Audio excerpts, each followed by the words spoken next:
everybody who realized, I got to make a right turn at the last second, they're already in front of you. Are we live right now? Jason, yeah. Yeah, this is the remix. I like this intro.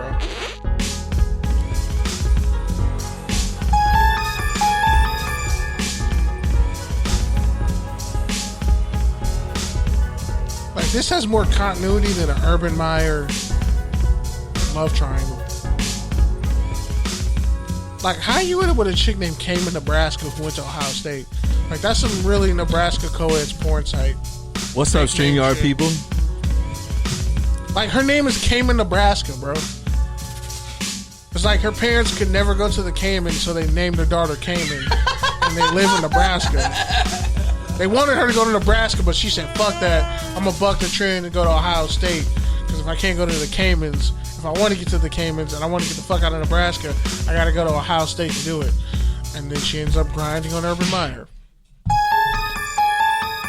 What's good, people? Live from Cleveland, Ohio. No, I'm just kidding. Live from Hawthorne, California. For the last time, Studio 2 closing. I'm going to cry. I wore all black today. Shout out to the people watching on StreamYard. I'm wearing Touchdowns and Tangents, the shirt, because, brand recognition. We in here for the last I'm wearing all black for the last time to mourn the stadium. I'm in between. Formerly known as a Studio 2. You're a college student. You're just trying to get by. The rain is ending. But yeah. The thunder and lightning were heavily and very prevalent Monday night. So was the ass whooping. Like, the Raiders pissed down their leg. And but those of Pete's stomach gave up on him. But those of you who don't know, this is Touchdowns and Tangents. Thursday night spot for NFL takes, topical tangents. I'm Pete D. Camarillo. To my right, I have Kenneth Frank James Berry. And to the left, I got Vanessa Almaraz. You got yourself? Yes, I got myself. Okay, see? Step 1, know who you are. Now we go to step 2. Let's do this. Always putting me on the spot. Life is about being on the spot. And what do you do when you're on the spot? You kill it. Yeah. Unlike the Raiders' offense. It was terrible. That was terrible. I took off work and I was like, you know what? I paid almost $400 Didn't for these hang out seats. with me once. First off. Didn't even hit me up. You didn't hit me up, bro. I literally called this dude. This was the first dude I called out of all my friends who were going. I called him at fucking 11 a.m. The one time he's up before noon. You texted me at 7 a.m., bro.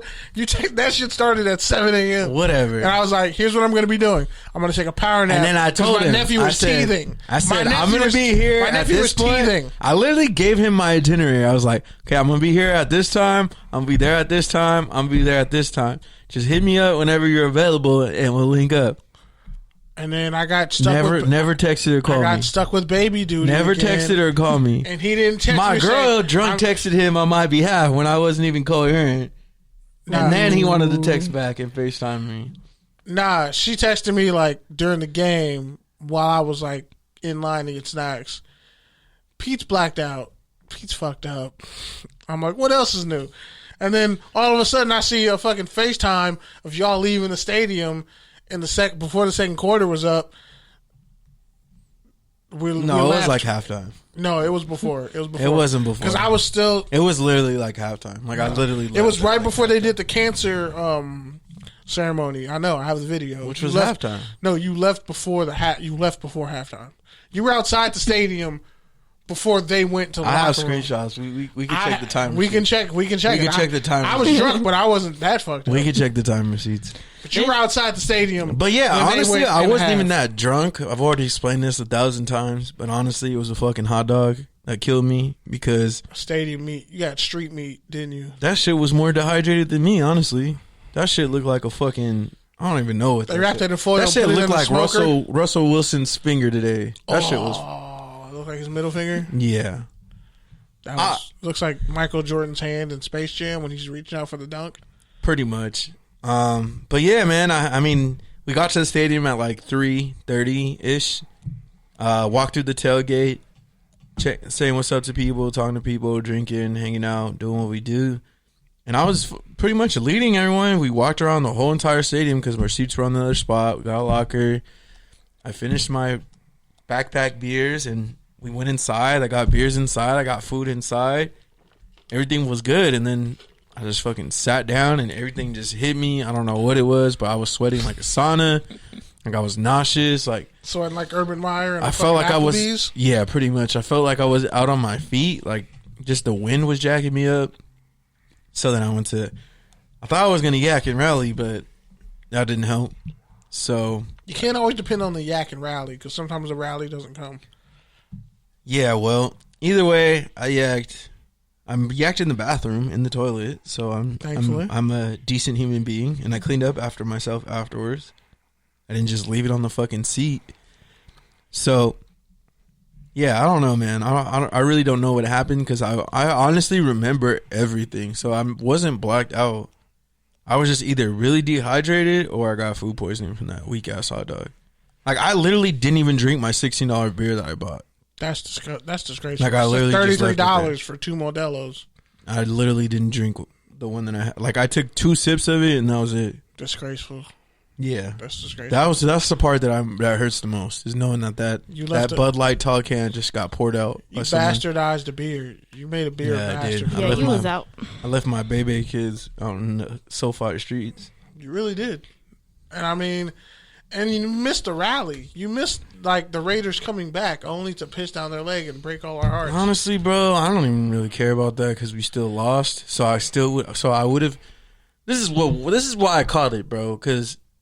One, I was standing outside and like people were offering me Coke. Can you say that on the air? I was just like, I'm not trying to do that. Is it not a Raiders Chargers game if nobody offers you Coke? So yeah, everyone was just walking by me and like, oh, and I was like, I'm fine. I'm just fucking tired. Like, just let me fucking knock out for 10 minutes. And I'll be good. Surprised they didn't give you a Xanax.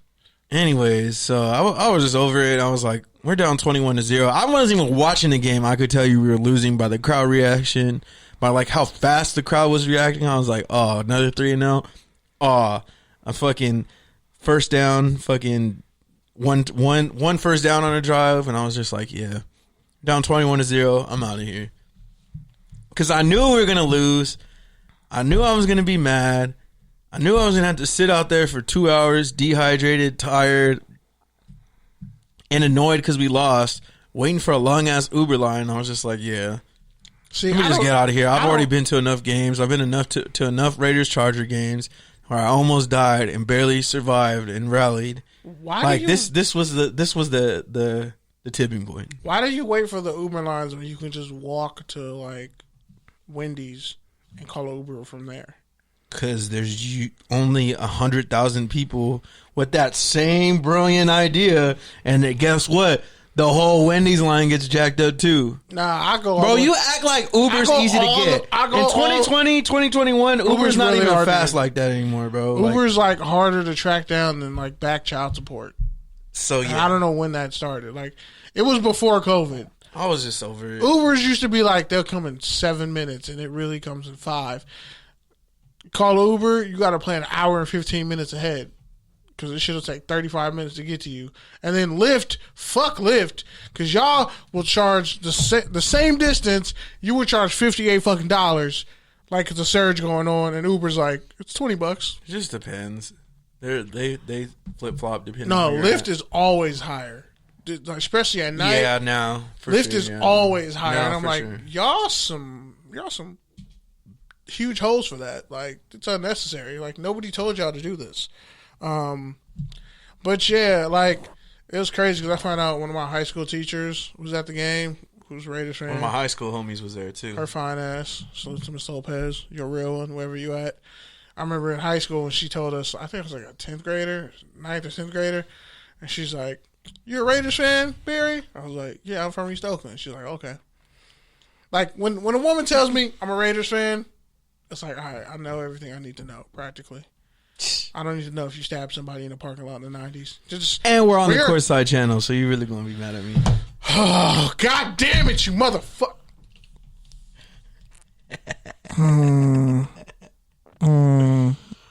I'm not mad. Whatever. We only get like 8 listens on the app anyway. And now you just getting ready to listen to Courtside. We're the number one listen to show The number one listen to show on the Good News Sports. Because there's 87 of you niggas on the mic every week. No.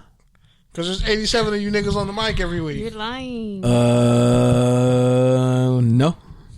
Wait, were you just saying that to mess with me? No, I'm just saying they're not.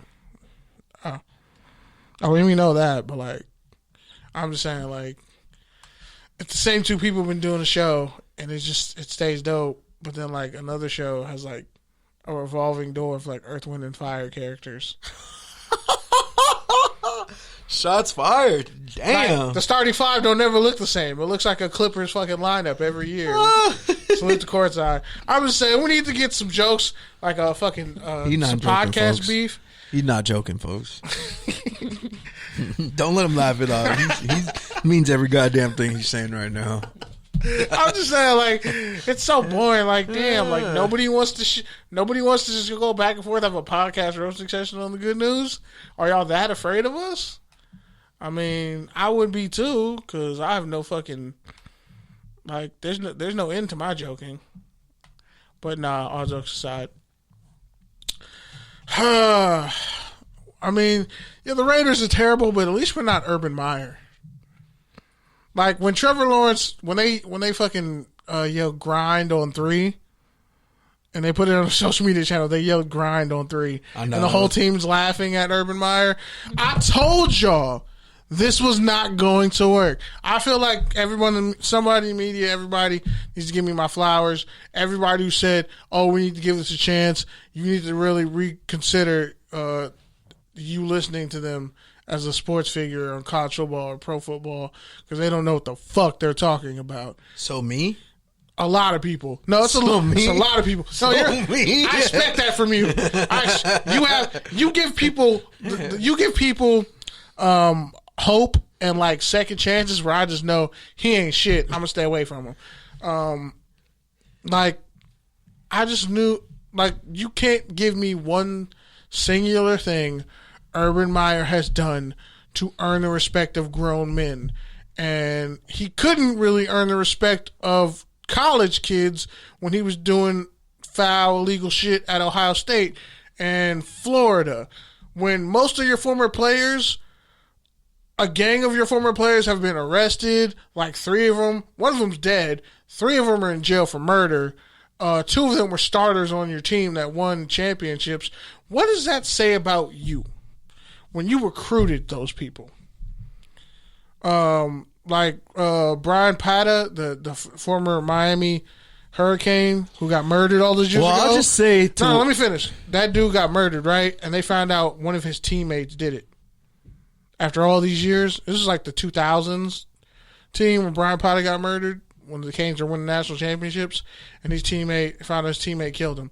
You look at, fast forward, everywhere Urban Meyer has been, all the people he's recruited, all the legal trouble they've all been in, all the times he's preached discipline and honor and integrity, and you disgrace your wife, your family, yourself, and embarrass yourself, so the owner has to come out and publicly admonish you. Like, you couldn't shit down your leg on your worst trot. Like, people gave Hugh Jackson shit as a head coach his first year in Oakland, and he went 8-8, and they really should have made the playoffs. They kind of got hosed. That was a playoff team, that Raiders team. I think they went undefeated in the division. I think to your point though, but Urban Meyer's like all the things that you're saying are honestly reasons why I thought it would work. Because oh my god, like all of a sudden you don't have to operate within that gray area. Like you can be a bad dude and be in the NFL. Like there's plenty of bad dudes in the NFL. You have to win though. Exactly, and you have to win. And I thought it's easy to win when you have a team full of 5-star recruits. And I thought, based off of that history of him putting winning above everything else, I thought that would be enough for him to build that culture in Jacksonville. But clearly, that's not what's happening. I honestly don't know what is going on in Jacksonville. I think this is really like an unprecedented sort of situation, because when you even look at, like, let's say Atlanta and Bobby Petrino, like, we know why that shit went off the train. He quit because of Michael mid-season. Vick. Like, No, Michael 'cause Vick he couldn't situation. coach. He couldn't coach. But that, but also he lost his best player. Like, Wasn't that before? Wasn't that when Jim Moore was head coach? wasn't that the next year? No, I think that was before because Bobby Petrino No, I think that was. quit and Work Done was shitting on him. But I'm saying that was the next year though. Keith Brooking When like, Vic was out. When Vic was out in prison. Jim Moore Jr. coached Michael Vick though. Yeah, I know, but he got fired for Petrino. I don't think he did. I think Petrino was before him. No, he wasn't. Sure. Look it up. Yeah, I bet my life on it. I don't think you should do that. I'm serious. You've not done great with bets this week. That's fair. So we're going to rescind that. But yeah, and then even with Nick Saban, like, when Nick Saban, that Miami Dolphins team was just shit. He knew he was like too much of a hard ass. Like, bro, one of his players, somebody in the NFL would have beat the shit out of Nick Saban for talking to them like that. He made Manny Wright cry, but I mean, Manny Wright didn't do shit at USC, and well, we know what happened after that. But here's the thing: that whole rah-rah getting in people's faces, talking down to children and 18-year-olds and 20-year-olds. You can get away with it compared to grown men with families and shit who make more money than you. No, you're not going to talk to them like that. He already pissed off most of the team before the season even started. He's pissing people off. He's only been the coach for 7 months. And it's already a train wreck. You draft a running back in the first round as I mentioned and before, put him as a receiver. As I mentioned before, You already had Bobby James Robinson. Petrino's first and only season with the Atlanta Falcons was 2007. That was the first year Michael Vick missed while in prison. Oh, shit. But what do I know? I don't know shit. My bad. The one time you were right. I've been right plenty of times. You just always so quick to discount me just because I don't know. Just because I don't know as many random things about you, random sportical facts like you, the things that I do know, I get about 85% of them right. You know 85% of yourself, but 0% of the other 15% around you. Fair enough. Which makes sense, because, I mean, you know, that documentary you were talking about, and then we were at the Mongolian spot. We're like, when did you see that documentary again? The Britney documentary? Like, when did you see that?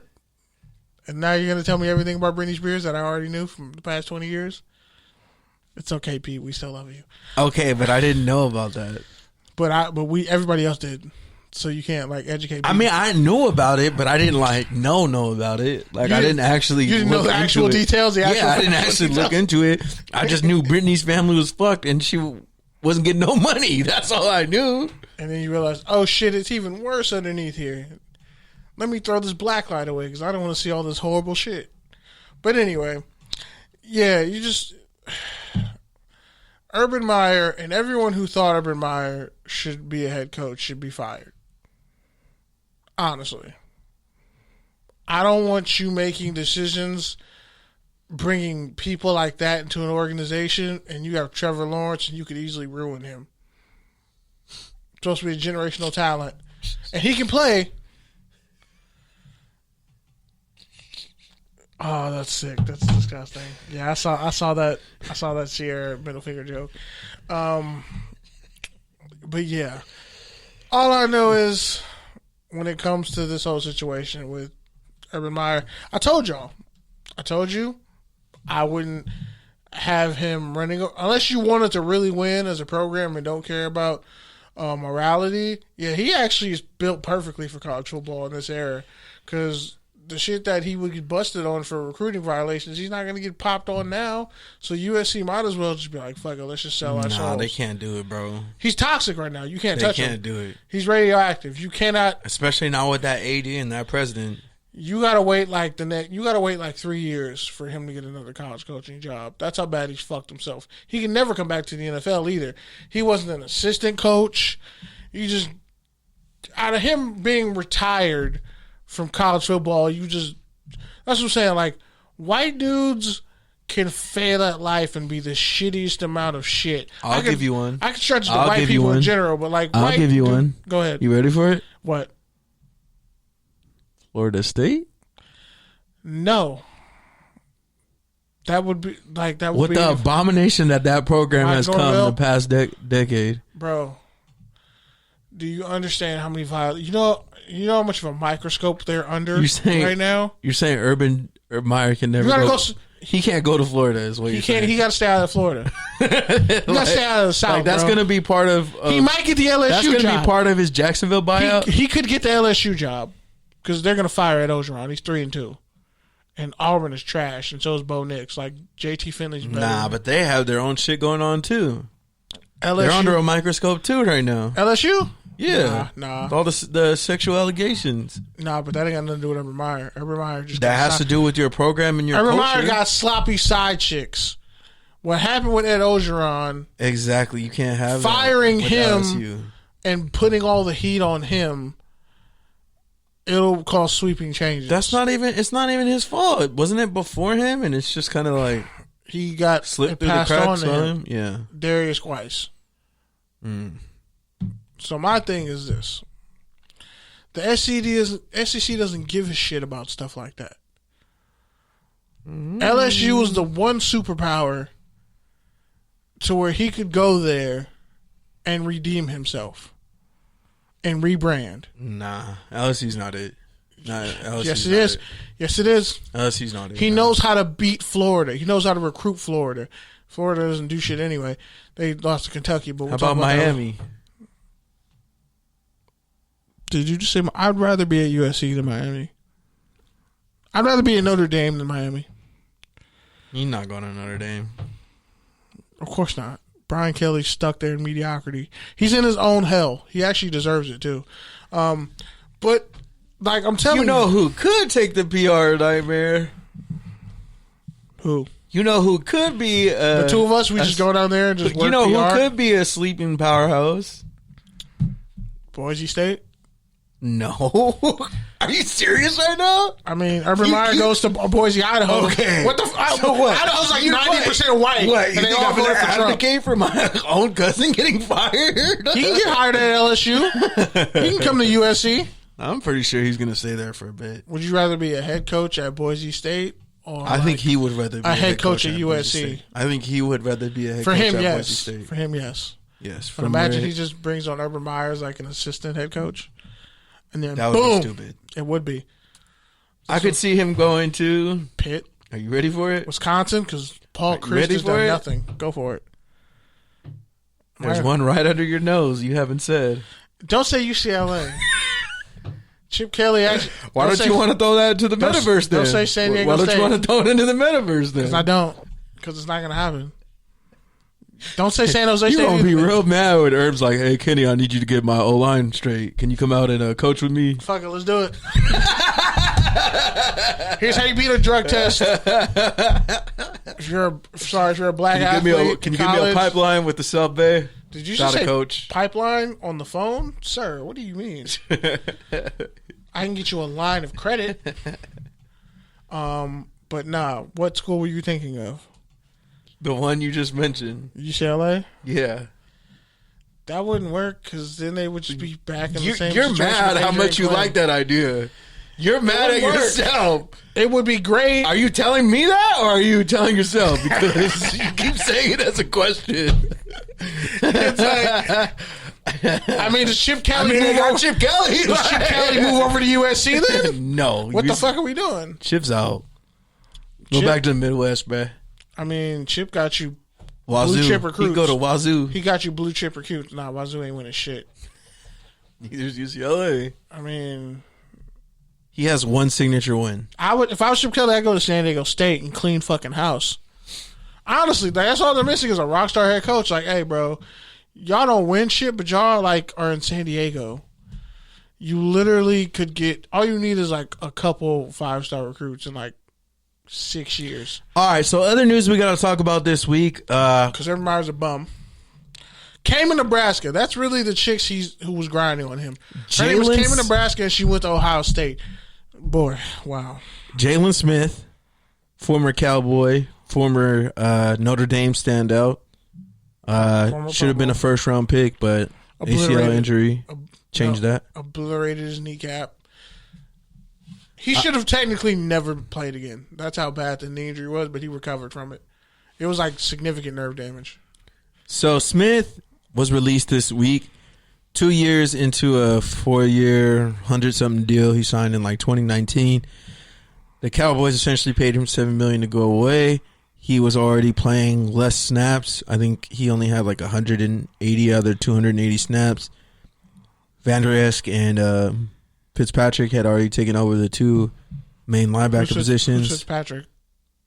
Penn State. Micah Parsons? Yeah, I don't know why I said. And then the Micah thing. Keanu Neal. Yeah, the Micah thing. Who's a former safety out of Florida. Yeah. Thank you. Now he's a linebacker? Yeah, I know who Keanu Neal is. Thank you. Did you? Yeah, I did. You know there's a movie called Keanu about the cat? No. And really? The cat, Tiffany Haddish is in it. Now he knows family entertainment. Yes, I do. I'm a family man. All of a sudden. The back of my fucking shirt says Uncle Kenny, bro. Like. And what do they call you at Larry Flint's? Sir. I don't think I've ever been to Larry Flint's, so I wouldn't know. There's one like 2 miles from your house. There are. A homie of mine worked there, and he's like, anytime you need something, just let me know. I don't know if he still works there, but I might pull that offer out before the end of the year. Like, hey, we can get Urban Meyer to come. Because he's going to get fired pretty soon. We can talk together how we're going to take over UCLA or San Diego State football. I'm just saying. Fuck it. We'll all get jobs. Turn to the cocaine Cowboys of college football. I'm just imagining those two Kermit memes. And Kenny's like, nah, I shouldn't work for Herb. He's an asshole. It's like, well, fuck it. You're also an asshole. But you know how to work. You know how to get inside the mind of an asshole because you're an asshole incarnate. You're right. Anyways, yeah. So Smith is now a member of the Green Bay Packers. Which if is you a haven't great checked pickup. out the TDs_tenders IG, you can see Jaylen Smith making a, I don't know what you want to call that. A montage? What the hell was he doing? He was trying to bat down a pass that was like 20 yards over his head. That's funny as shit. A totally different angle. Like I've seen trash cans in Madden 2005 when they had that little shitty quarterback vision thing that you had to line up or else you threw like shit. They still have QB vision. You just turn it off because you realize it's dumb as shit. Do they have it? They still have QB vision. Really? Yeah, you just turn it off. I don't think they do, bro. I might have eliminated it like 2-3 years ago, but I know like the PS2 and PS3 versions, they have QB vision. And all the white quarterbacks had a full vision, and Donovan McNabb was like this big. I was like, this is racism. This is racism at its finest. How is he Tom Brady shit is like 3/4 of the field. The whole stadium. This motherfucker can see into the bathroom with X-ray vision. Well, Pat Mahomes can throw behind him 20 yards. Pat Mahomes can throw. He would actually have the whole field. Pat Man's QB vision is so crazy he can throw into the past and still hit the future. Wow. Okay, CR. He can throw football into the past and stop slavery. That's how fucking crazy his QB vision is. I mean, he would still end up light skinned, so technically. Too bad you ain't seen Venom. Can't talk about it. You punk bitch. I said we can go see Venom right after the show. You were like, no, I don't want to. It's my little brother's birthday tomorrow. Don't worry. You didn't miss out. You don't appreciate Marvel movies or comic book movies, and I know you didn't see the What If season finale, season 1. So I don't really take you seriously when you talk about shit like this, because I know you don't care deep down. And you I haven't do watched- care. No, I you actually don't. do care. No, you don't. I actually do care. You literally didn't see Iron Man. You have never seen Iron Man, the first one. Because I don't care about Iron Man. Okay, I've been listening to you talk about white fucking privilege for damn near 300 episodes, and you want to talk about Iron Man?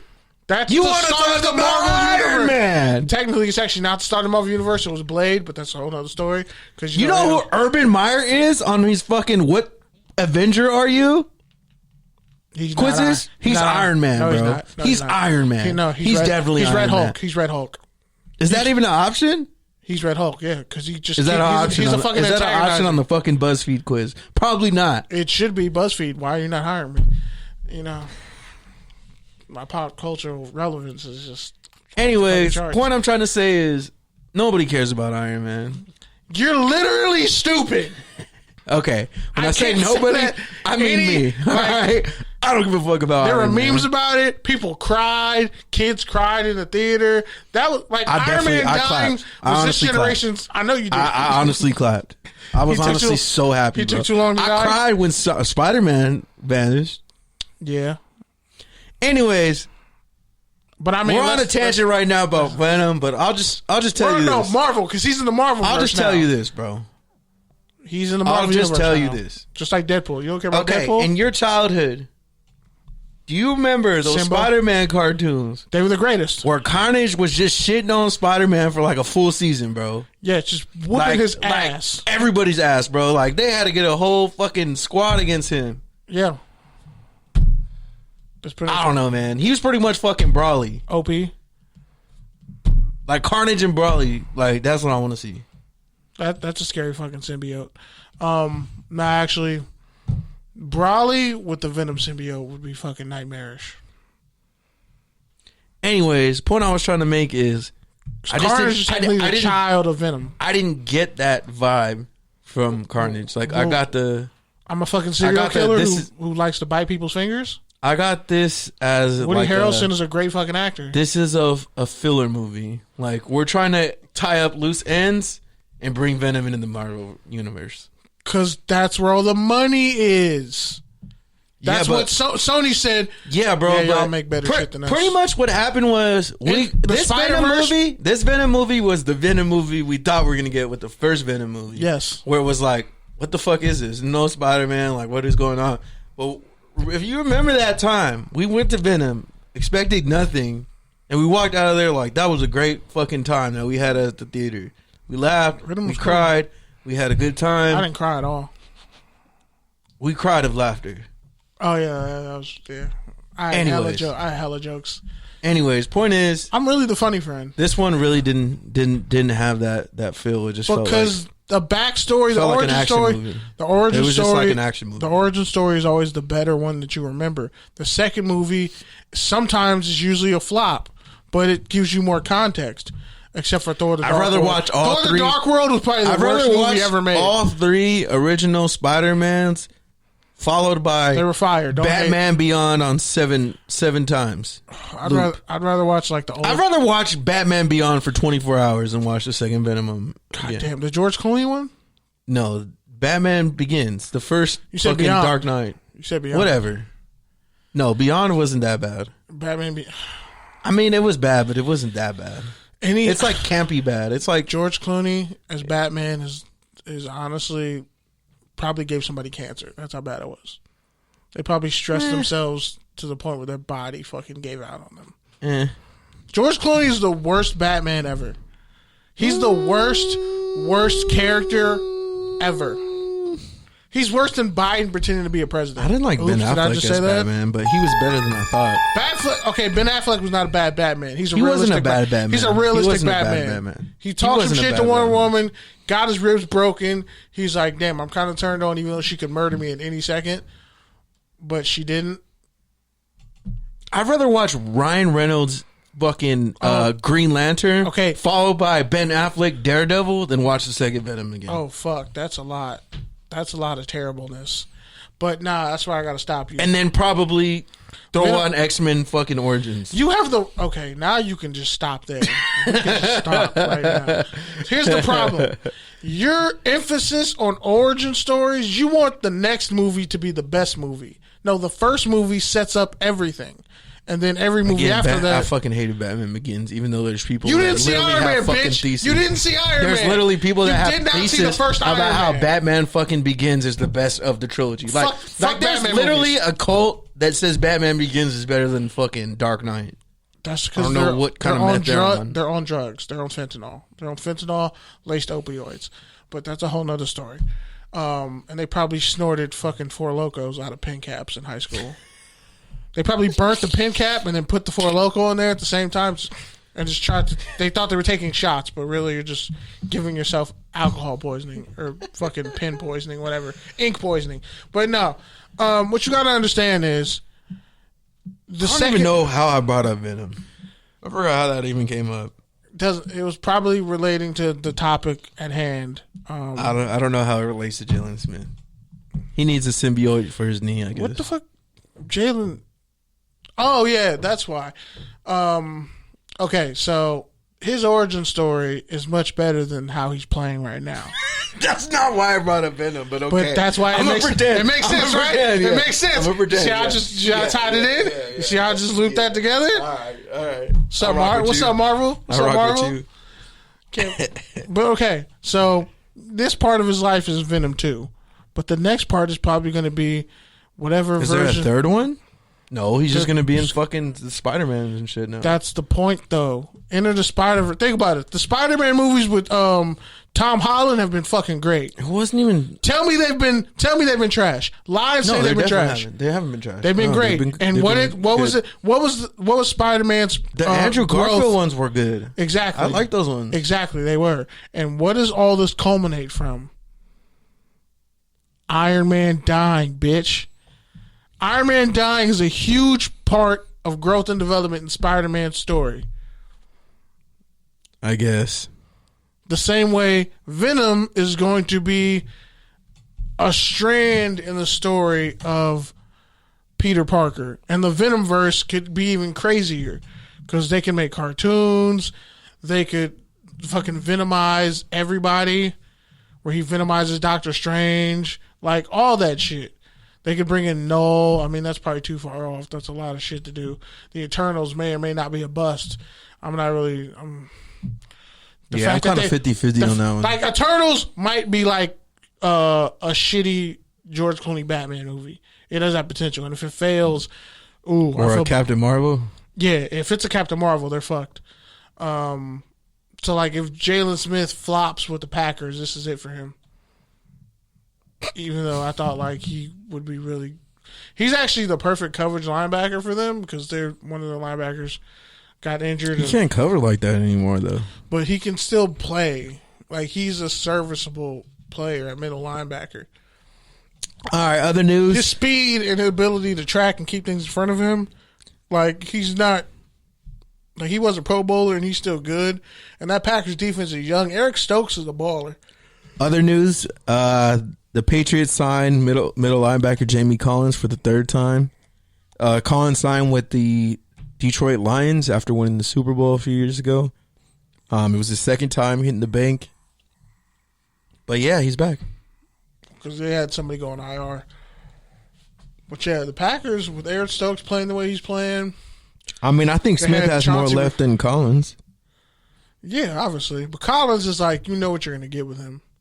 And Belichick can just use him. But the fact that Belichick got finessed by the Panthers by just having to trade Gilmore and all they get back is a 6th-round pick for a former Defensive Player of the Year. 2 years ago. And by the way, when I said the Carolina Panthers were a Super Bowl fucking dark horse, I got laughed out of the room, off the mic. Look at me now, you bitches. Hey. Sam Darnold leads the NFL in rushing touchdowns with 5.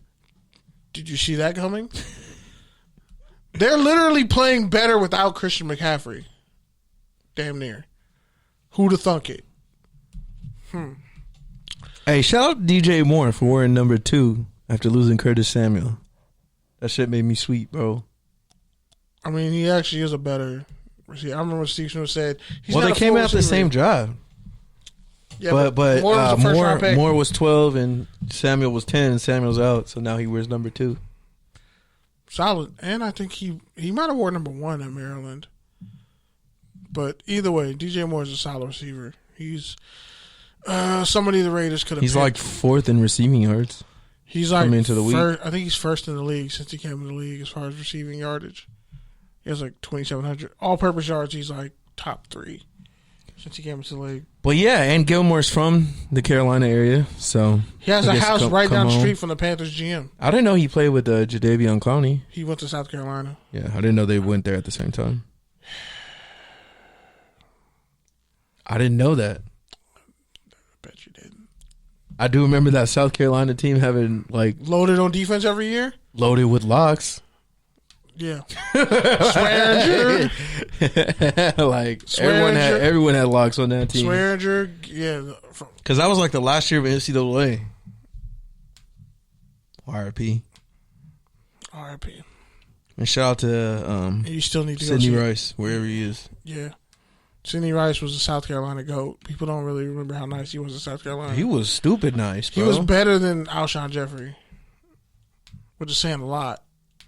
At one point, people were comparing Sidney Rice to Jerry Rice. No, they called him Baby Megatron. They also called him Jerry Rice. A lot of people compared him to Jerry Rice coming out the draft. I mean, he's faster than Jerry Rice. Okay. So, like, and he's bigger. He's like 6'4". Jerry Rice ain't 6'4". I'm just telling you. That's what they said. Okay. I don't know who you were listening to, but nobody was calling him Jerry Rice. I'm telling you, they were, bro. Somebody said it because they probably had the last name, but it's like nobody was saying he's the next Jerry Rice. People were saying that. He was not that high of a first round pick. There were better receivers. Didn't he get hurt, though, too, that last year? Something like that. But yeah. Like, he fucked his shit up and then ended up in Seattle. Like, he broke his femur or some shit, or his kneecap. It was some nasty injury. But, yeah, you know, nobody was calling him that. He was a big. I'm telling you they were, bro. I'm telling you they were. Once he got with Brett Favre, they're like, oh, shit, this dude is nice. He was like baby Braylon Edwards.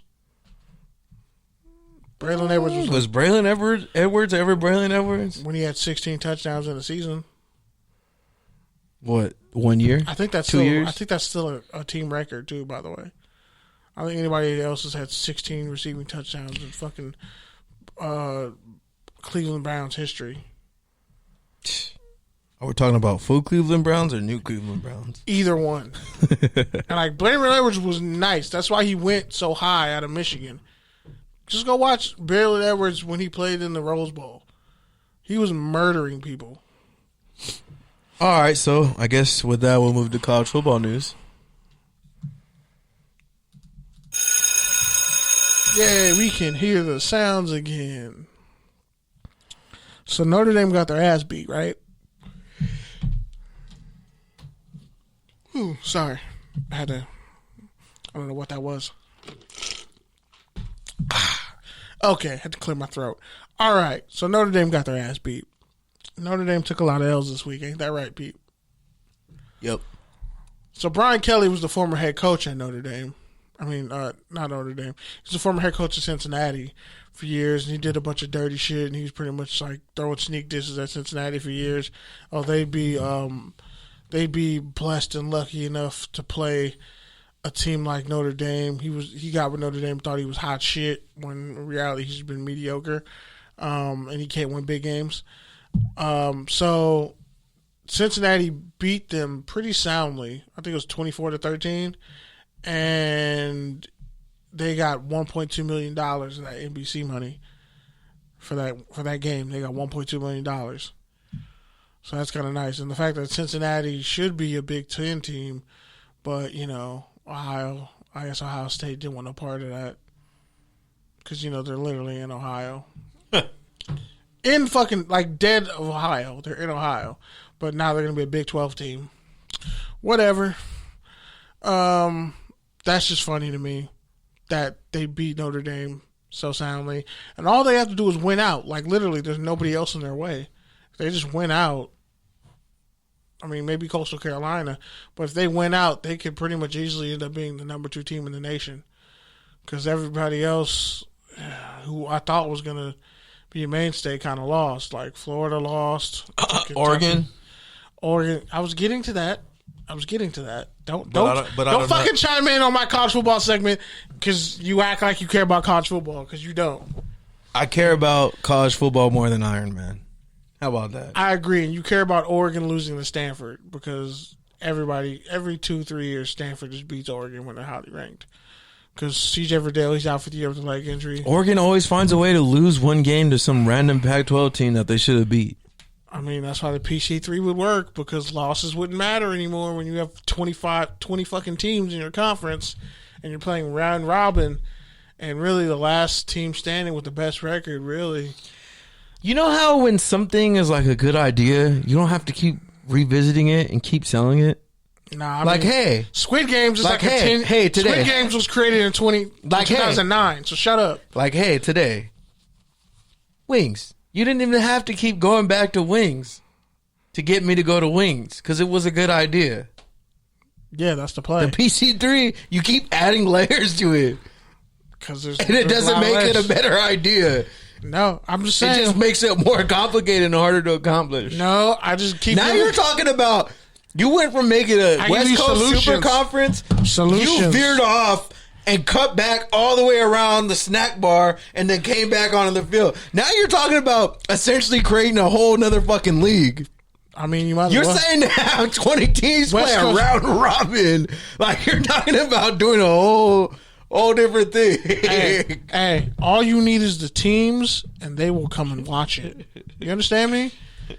If you just have a super conference with a bunch of teams, whoever has the best record, shit, that's what you promote. Like, look, all these teams they played, all this West Coast marketing money that could stay on the West Coast, all this recruiting money that could stay on the West Coast. All the best players in California don't even fucking play at schools on the West Coast. They play in the SEC. They play in the Big Or Ten. they go to Oregon. Only one of them went to Oregon. But, like, I'm talking about the top two quarterbacks who are probably going to be NFL prospects in 2 years or 3 years. One's at Alabama and one's at Clemson, which they're having a terrible year, by the way. But that's what happens when you lose all your offense and a chunk of your defense. But, like, all the best players in California are not even in California. So what are we saying? Yeah, Drake London's having an All-American type year, but let's be honest, he'll probably win a 4 or 5 and become a second-round pick because when have USC receivers ever been top 10 receivers in the league? Never, right? Keyshawn Johnson? Lynn Swan? You went too far back. You could have said Johnny Morton, but okay. I always forget about Johnny Morton. Of course you do. But it's like, come on, let's just be realistic. You look at all these California schools, all these schools that are supposed to be putting out all this top flight talent, but they're not winning. You're just putting out guys at certain positions. That's all you are now. Like, there's nothing special about that. So, just point out some things on the top 25. So, Alabama, Georgia, and this is from 1 down to 25. So, Alabama's 1, then Georgia, Iowa is ranked 3rd. Penn State, Cincinnati Bearcats ranked 5th. Let's be honest, Iowa and Penn State could easily lose. Alabama, Georgia, that's the SEC title game. So, Cincinnati just has to win out. Oklahoma's 5-0. I don't know how. They almost lost to West Virginia, I think. They're not really good. They almost lost to Kansas State, too, possibly. They might lose to Texas. If they lose to Texas, it's over. So then you got Ohio State, they're 4-1. Oregon is 4-1, you know, at 7-8, respectively. Michigan's 5-0. They are ranked 9th. Then you got BYU. Still lose to Ohio State. I think this is the year they beat them. I've been saying that for literally 5 years. Defensively, Michigan is. Literally, we've been saying that for 2 years. This is his best shot. This is his best shot. We literally said that the past 2 years. This is his best shot to beat Ohio State. He couldn't beat Ohio State in COVID. You really think this is his best shot? There's no Chase Young there. There's no first round corners there. There's no first round running backs there. I mean, were there really first round corners before? Allegedly, on paper. BYU was 5-0 and ranked 10th. Don't get me started on that. Michigan State's ranked 11th. They're 5-0. Oklahoma State's 5-0. They're 12th. Arkansas, surprisingly, is 4-1, and 13th is good for them. They got killed by Georgia, but they beat a bunch of great teams they weren't supposed to beat. Coastal Carolina. Notre Dame is 14th after losing to Cincinnati. Then Coastal Carolina, the Chanticleers, whatever the fuck a Chanticleer is, they're 5-0. They're ranked 15th. Kentucky's ranked 5-0. Mississippi or Ole Miss is 3-1. Auburn 4-1. Wake Forest is 5-0. They're 19th. The Florida Gators, after losing to Kentucky, they go from 10 to 20. And Kentucky's ranked 16th. Florida's 3-2. Texas is 4-1. Arizona State, your team, is 4-1. North Carolina State is 4-1. That's your team. There's a bunch of IE cats on that team. Shut up. That's what the team's always been. And that's why they're your team. North Carolina State's 4-1. SMU is 5-0, and they're ranked. Oh, what do you know? San Diego State, which beat 2 Pac-12 teams. San Diego State is ranked 4-0, and they are 25th in the country. Imagine if Urban Meyer was their head coach. The 5 stars that would be coming through there. They would get some NFL linemen. They would get better DBs. Oh, yeah. All right. So, when it comes to that, you know, just to let you know, it's really the Big Ten. Cincinnati is the only outside team, really. They're not a Power 5 conference.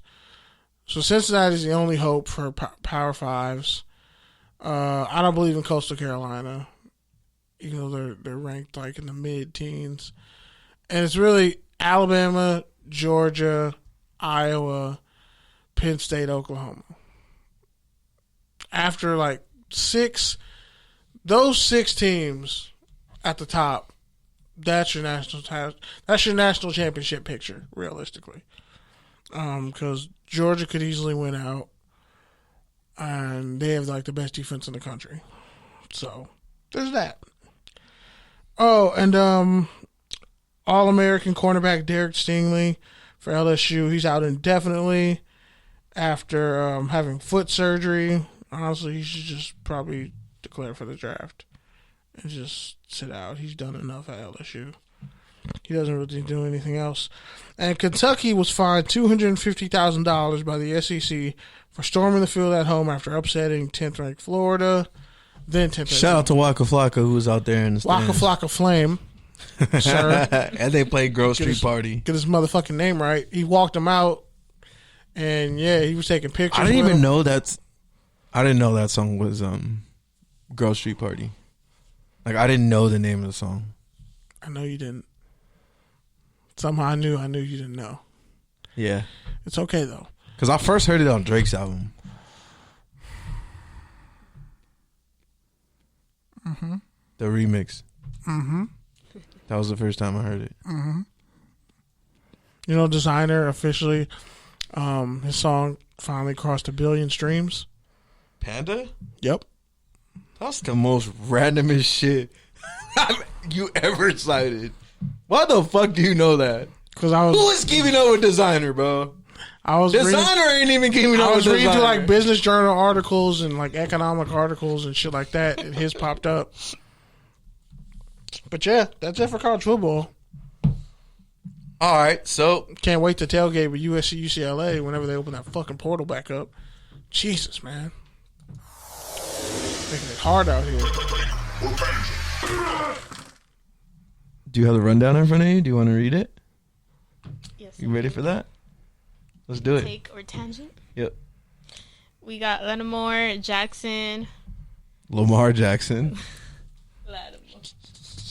I spelled it right. Don't look at me like that. I spelled it properly on the rundown. No, Kenny wrote it wrong.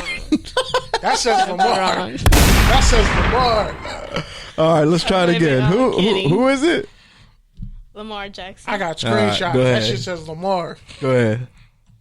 He said all quarterbacks deserve the same amount of protection. And he's only has 7 roughing the passer calls in favor in 41 career starts. Yeah, that second sentence was your fault, but it's all right. Nah, bro, read that it's right all right. there. It's all right. What does that say? You left out a couple. No, I didn't. Read what it says on the rundown. He's only had 7 roughing the passer calls in his favor in 41 career starts. I didn't. I spelled it right. You probably I didn't say the Lamar Jackson was spelled wrong. I was just saying your second sentence could have been a little bit better, but it's all right. I mean, it could have been better, but it's still anyways. Legible. How dare you? Pete does that. He'll change some shit on the rundown. I'm gonna say, here, you read this, and you're like, wait, what? I'm gonna say, honestly, I didn't even look at the rundown. But besides that, this motherfucker. I literally just I opened it and just sent it to Vanessa. No, you sent it at 5:46. Same difference. It's a 15-minute window, bitch. You weren't doing anything. Anyways, point I was trying to say is, I think Lamar Jackson is right because every week we're talking about the refs somehow, right? Like last week it was Joey Bosa talking about how the refs just call whatever they want. Like this week it's Lamar. Like just because you have this perception of him because he can run the ball, because he can stretch plays, that like, oh, he's not worthy of being protected. Like because he's not a statue, we don't need to protect him. Or white. That too. Because Tannehill gets calls. Well, the other thing I was going to say is... Tannehill was a receiver in college. Don't get me started on that because I got into it with one of my good friends who was like, well, I guess I'm taking the tangent route now. But, yeah, this dude was like, oh, it's not about race. How those are just the 4 greatest quarterbacks ever. Drew Brees, Brett Favre, Peyton Manning, and Tom Brady. Like, obviously they beat every team. And he was like, and Russ is next. He only needs to beat 2 more teams. And Rodgers don't get calls like that either, by the way. I was like, dude, I'm not saying you're wrong, but what I'm saying is it's not a coincidence that those are the only 4 players, and oh yeah, they played 18 years. Like that doesn't happen by mistake. There's so many factors that go into why black quarterbacks don't succeed, why they're tossed out as soon as they can't be the Messiah anymore, as soon as they're incapable of putting the team on their back. We just toss them aside. Ask RG3. Ask Cam Newton. RG3 sure those guys don't have experience. Those guys don't have business expertise that would get them to hold the clipboard. No. You want Blake Bortles. You want these big statue guys. Chase Daniels. And then guess what? Those guys get the offensive coordinator jobs and the QB jobs. And then the whole cycle just keeps repeating itself. Kellen Moore's an offensive coordinator. Then they want to get the quarterbacks that look and play like them instead of getting the ones who can change and define the game. And while it is changing, thanks to guys like Mahomes and Kyler Murray and Russell Wilson and even Cam before that, there's a reason why we're 20 years late. Like it's not a coincidence. So I'll just say that. And Lamar's right. Like, all quarterbacks do deserve the same kind of treatment. And for whatever reason, Jackson doesn't get it. I mean, Derek Carr gets it sometimes. 7 roughing the passer calls in 41. He led the league in touchdowns his first full year as a starter. Yeah. And you're telling me how many he maybe got 2 roughing the passer calls? And he led the league in touchdown passes by a wide margin. Come on. Part of it is race, and the other part is, like, if they just don't feel like you're worthy of being protected, if you're not one of those slow, it's like there's like a disdain against athletic quarterbacks. Like, Tannehill can get some calls, but it's like QBs who are mobile and can take off and run. Like Josh Allen don't get a lot of calls necessarily. It's like they just believe, because guys are more athletic, I don't have to necessarily call roughing the passer as much. And it's like, no, are you dumb?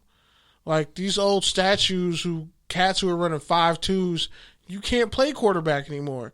You're too slow for the D tackle who runs a 4.6 and bench presses 2 plates 35 times and can play DN and D tackle. Like you got defensive ends that run 4.3 40s now. Your 5.2 running ass you're not getting the ball out quick enough. So if you're not getting the ball out quick enough and you're not athletic enough, of course they have to throw a flag and protect you. Well, I think the funny thing is, like we talked about it, like Tom Brady talked about it, and I mean even he said it's kind of they're penalizing the defense for the offense's mistakes. Yeah, but the other thing that I'll say to that is, he's benefited from it. But besides that, like he's the only one who's really benefited from it. He got Super Bowls because of it. But besides that, like the thing is, like, and people have talked about it, like if you go back and you read about 70s and and 60s and 70s and 80s football players. Like, there's certain plays you just didn't call. There are certain routes you didn't run. And if you're playing the same team over and you know those guys, because the turnover wasn't the same as it is now. Like, Lynn Swann and those Raiders, like, they win at each other. Lynn Swann knew what to expect every time he ran down the middle. And that's why you didn't call those plays unless you really had to. And if you did, you better damn well have the balls to hold on to the ball and catch it and make the play. Because if you didn't, either way, you're getting smacked. Yep. And now it's like we have this whole higher than now sort of attitude towards like, hey, our whole history's jacked up, so let us overcompensate and try to entirely change the game. But it's like, nah, you just need to find a way to, I don't know, maybe you just need to reward the players who don't get penalized. I don't know. Don't over police the defense because the offense, you want the offense to score 35 points a game. Like, that just makes frustrated bad defenders and overinflated offensive players. Cats who just run free. Hi, I'm the NFL. How are you doing? Exactly. At least in college football, like, even though the targeting rule in college football is stupid as shit and is dumb, like, they've made more changes to the targeting rule than the NFL does. Like, and the targeting rule in college is atrocious how it's being handled in some cases. Because it's like, just look at the law of physics. If somebody's running at somebody else at a faster speed and the person who's running knows where they're going to go, they make a slight cut, the other person doesn't adjust, and they hit him at a certain angle, and now you're throwing a flag on that person.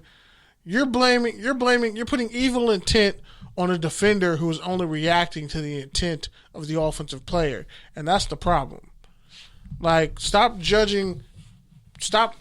assuming evil intent on the defense's part when the offense is doing something to get a reaction out of the defense. Because now that's gamesmanship. That's skirting the rules. Like, it's almost like when, quarterback comes to the line of scrimmage and purposely does a fake count to draw the defense offside. That's gamesmanship. It's just like, but calling PI on some bullshit downfield that we know isn't PI. It's just like baseball. Like, it's like sign stealing in baseball. There's a lot of things in baseball that are unwritten. Things that you don't do, things that are part of the culture, strategy. Jog to first base. And they've tried to do things about that to make it better. Like when they did the whole clock thing, like there's a number of things they've tried to speed up the game and make it better. But that's part of the game. And I think that's how fans usually react, is like, it's part of the game. And it's the same thing with football. Like, that's why you used to have 3 quarterbacks, sometimes even 4. Because there was always a threat. Your quarterback can get the piss knocked out of him, and guess what? Next man up. That's why people carried 15 deep offensive line. Now some teams only carry 8. Which is 9. weird, which is really weird. Some teams, but they'll carry what? 7. 3 defensive linemen, 3 defensive line groups, 2 different linebacker groups. 8 receivers, 5 safeties, 6 safeties. And now the linebackers. And I get it, because defensive players, like, they're needed on special teams too, but also, like, you can't, there's a reason why that offensive is getting all the protection and the defense is just like a revolving door. Right? Like, Stephon Gilmore just got traded for a 6th-round pick. The defensive player. And he passed his physical, by the way. He passed his physical, so the Patriots feel real stupid. Because now he can come back week 7. Like, you had him on IR. He passed his physical. So you could have just paid him. Meanwhile, 2 years ago, Odell got traded for a 1st-round pick off ACL injury? Because him and Saquon in the same offense wouldn't have been fair. So that's just one. That's just one micro example of a offensive versus defensive player, like the value. Anyways, all right. Next one. Speaking of, she's gonna do it. Yeah, there you go. Odell Beckham Jr. has played with the torn labrum in his left shoulder for the past 10 years. A torn labrum. Damn. Labrum. That's wild. Isn't that what Kobe had? Probably, yeah. I think Kobe played with a shoulder injury for a really long time, too. Yeah, he's like, that shit, you're not going to be able to hold your child after a while. But yeah, he tore his labrum like his sophomore year at LSU. So Freshman why year at he catches with one hand. Joke's on us. Damn, this his man labrum doesn't work. This man can only lift his arm halfway up. He was on a Jerry Rice receiving pace playing with a torn labrum. Because Baker Mayfield has a partially torn labrum in his non-throwing shoulder. You get a torn labrum. No, that shit hurts for real. I fucked up my labrum one time and I really thought it was over. I fell off a fucking tree and hit my arm. I was like, oh, this is pain. Somebody play The Weeknd so I could start crying. But nah, yeah. Ooh, a torn labrum for 10 years. Never said a word. His sophomore year, he had like almost 1,200 yards receiving, and then they went to the national title game. That's crazy. All right, next one. NFLPA executive director. You're gonna have to correct me. I accidentally deleted it. My bad. God damn it! Stop messing with the rundown. I didn't even do that on purpose. It's DeMaurice Smith. DeMaurice Smith, a job in jeopardy, approaching vote this Friday. So pretty much, he's voting. They're voting to see. He has to get like 20 votes, I think, to run and be the chief director for the NFLPA again. If he doesn't get a certain amount of votes, he would have to rerun. But he's not. He doesn't have a very favorable Q rating with the players after pretty much selling them up the river on their last. Did he really though? Is he really responsible for selling them up the river? Yeah, partially. Because though. Yeah, because at a certain point you have to protect the interest of your clients. Okay, so let me ask you this. Let me ask you this. No. Let me ask you this. They've been better off going on strike than getting the deal they have right now. Let me ask you this. But I also blame if you have the players. If you have a school that's just shitty and there's walkouts every day and there's riots every day and the test scores are low and there's a bunch of shit going on, you blame the principal for that? Is that the principal's fault? Leadership, a fish routes from the head down. I guess, but also I said you can only do so much. But when you're in a leadership position, 75% of shit that ain't your fault is your fault. Half of it is probably 25% of it is probably your fault, but you get half the blame.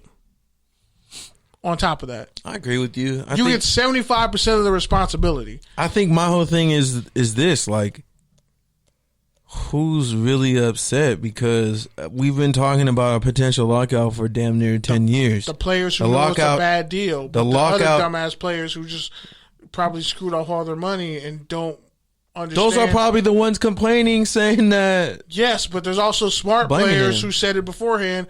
This is a bad idea. We shouldn't sign this, but fuck it, we got to sign it anyway because these idiots don't realize they got to sacrifice now for the next generation. Saying like that. That's all this is. But that's what I'm saying is I don't think any of that is directly his fault. He's maybe you're right. Maybe he hasn't been the solution. Maybe he hasn't changed enough or as fast as people would like. But like, what I'm saying is some of those provisions are terrible. Is he really? If you're a lawyer and you let that shit go through for your client, that's terrible. That's bad. But he's not representing one client. He's representing the needs of the players. He's representing what? 1,500 players? At least, probably. And they have player reps. And a bunch of other players in free agency. Like, there's a lot of players that in that union. The players union pretty much has bent over and taken it. You can't put... Exactly, and that's not... And it's always been... That's what I'm saying, is it's always been that way. but he hasn't helped it. What strides has he made? But what I'm saying is that's not his fault. Like, I'm not saying it's not his fault, but like, bro, either don't have a director at all, but don't keep doing this shit. Like, are all the players this stupid? I'm just imagining you like being at the front of the people, like wandering through the desert for 40 years and being like, dog, this ain't it, Moses. Like, dog, why are we going this way? 3 suspects left, why bro. are we going this way? Let me see the text messages God sent you. I think you capping. I told you. Fuck that. Nah. Go right at the Sphinx. Nah, your ass wanted to go left. I was like, bro, the land of milk and honey is much quicker. We just we got to go through a really dangerous part of town, and not everybody's going to make it. But I don't want to fucking go 40 years. I don't want to take 40 years to fucking get to the same place, or we can just go 20 minutes What around I'm the corner. saying is, those 1,500 people following Moses could have been like, nah, fuck it, I'm out. Let's go that way. But they didn't. So, Well, can you really blame him? Can you just blame the... I said I don't fully blame him, but if you choose the role, you get blamed for the weight of that role, and it's not fair. Life ain't fair. And it's doubly not fair if you're a black man in America. Exactly. With his receding hairline, it's not. And I think he has a big bottom lip, so he might have an underbite. Looking like reptile, the reptile version. You know, like the meme of the dude on the phone, and he's holding Like his arm? not the ninja reptile version, the like half reptile. I was thinking Street Sharks, but never mind. All right, well, Do you even know what Street Sharks is? probably not. You got to Google it. It was actually a really dope show in the 90s. I had a toy. I had the Street Sharks toy. That shit was fire. Born in 2002. Damn, what was I doing in 2002? Shit, my sister was like 5. Sucking on titties. We were and 10. church. I mean, yeah. I elevated past that. I did not hear that. My mom's like, if you could remember all the shit you did as You a gotta baby, listen to. We've talked about it on the show before. It's a thing I did when I was like 3 in church, but whatever. You know. I'm not that. I don't know. I don't remember. You are kind of proud of it. You've literally told like 80% of the people I don't who remember ever it. met you. I don't remember it, but I am proud of it. That's like low key your Tinder tagline. Sucking titties in church since I was 3. Get at me. Woo! I'm discreet. All right. Unless you don't want me. This is why that's fucking. You got touchdown or tone. Oh, Why are you so know. nervous? No, I'm half asleep. You talk tonight. fine. I've heard you talk hundreds of times. You don't talk like that. I don't. She's like, it's been a long day. I can't handle this shit. Touchdown or turnover. Marshawn Lynch to be named the inaugural NFL PA Chief Brand Ambassador. Finally, they got something right. Could he just be the director? No.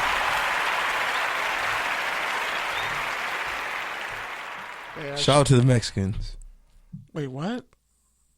Shout out to the Mexicans. What does that have to do with Marshawn Lynch? He's from North Oakland. You didn't see that? I sent you a meme this week. It was like a throwback when they were in Mexico City and they gave him a Mexico jersey. Oh yeah, And he was like, "Yeah, I'll fuck with the Mexicans. Blah, blah. We always be eating, chilling, eating tacos." Blah, blah. I really probably skimmed. And over I didn't that. know. I didn't understand half of what he said. If I'm being honest, I don't even think the reporter did. He was just like, "Here, bro. I was just trying to give you a jersey," but he was like, "Oh, I appreciate that. Yeah, I fuck with the Mexicans." Blah, The blah, funny blah. thing is, if I go back and listen to the interview, I probably know exactly what he said. Bay Area cats have a way of speaking where we understand you. But yeah, I think it's a good move. I mean, he's already proven to be a. He's I don't want to say a spokesperson, but yeah, he's somebody that the players trust to speak and respect, to speak on their behalf. He's done his shit with the Fan Controlled Football League, which was secretly doper than anybody expected. And coming back, he continues hopefully? to be a community ambassador. Putting on for the city of Oakland. Next one. Christian McCaffrey said he would argue against Thursday night football due to injury risk. I mean, is it a turnover? I think Huh. it's a turnover because he got injured and popped his hamstring. But Thursday night football really makes no sense when you think about it. It really does. I'd rather see college football throughout the week. Like, I'd rather have a game on Sunday and a game Monday, but not a game Monday. Remember last year we got a game on Tuesday and Wednesday? That shit was weird. That shit was really weird. Like, there's always going to be football. You can maximize how much football there is. Tell you what. Okay, Hank. I will take Solomon Thomas's take on banning artificial turf before I would take Christian McCaffrey banning Thursday night football. Whoa. Statistically, more injuries happen on artificial turf. You can't debate that. I agree. Medically researched. Shout out to Reggie Bush's ACL. Also confirms that. No, Reggie Bush fell on a damn cement track, but slipped off the turf. Because he couldn't jump stop. He had cleats on fucking concrete. Think about all the times you walked out on the field with metal cleats. And think about the hundreds of people who slipped and fell and never got injured. Think about that. He's the one who did. Think about the people who know how to fall. Just fall. Imagine if you slipped and fall. Fell. He was trying to be too cool and not fall. Like, you just got to let yourself fall. I mean, like skateboarding. Fall on your knees, bro. Just fall. Let's not talk about skating because I shattered my ankle in a skating accident at World on Wheels years ago. So, yeah. Tried to stop myself from falling, broke and dislocated my shit. Hey, Kenny, how'd you mess up your ankle skating? Yeah, I don't know that story. Yeah, can you tell us, please? Don't get in on it. Hey, Kenny, have you ever had any lower body injuries? Probably, yeah. A few. Couldn't tell by your fucking limp. I don't know. I couldn't tell. None of them happened in church, thankfully. All right, last one. Asshole. Derek Carr said Joey Bosa's comments on his mental and physical toughness, quote, pissed him off. I'm upset. Something. I'm a MAGA secret. I don't know.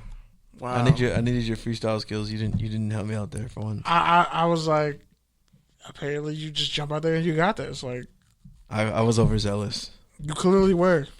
Like, there was too much zealous.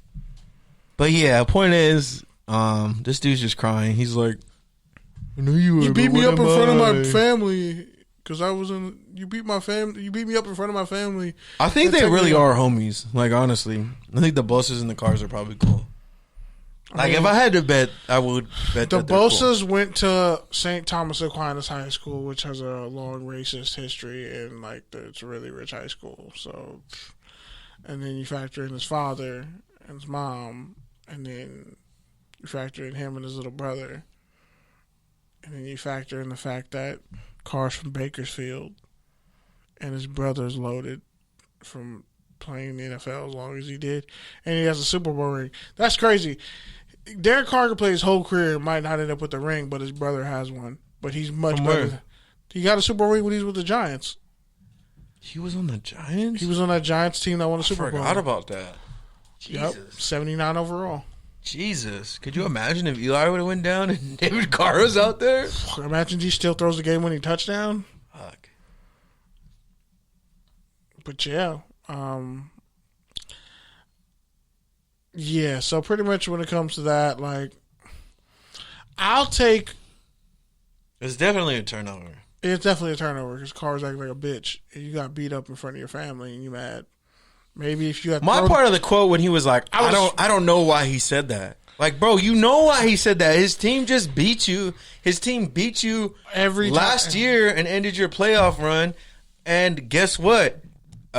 He's been playing you for what, 6 years now? So that means he's played you 11 times. Who knows what he's gonna get with you? Who else has done that? And you got Happy Feet. You got Happy Feet in the pocket. Okay, Von Miller, sure. Other than that, what other player can speak to you to playing against Derek Carr more than Joey Bosa? Aqib Talib, Chris Harris. I guess, maybe, yeah. Those are good ones. Yeah, those are good ones. I'll give you those. Let's see.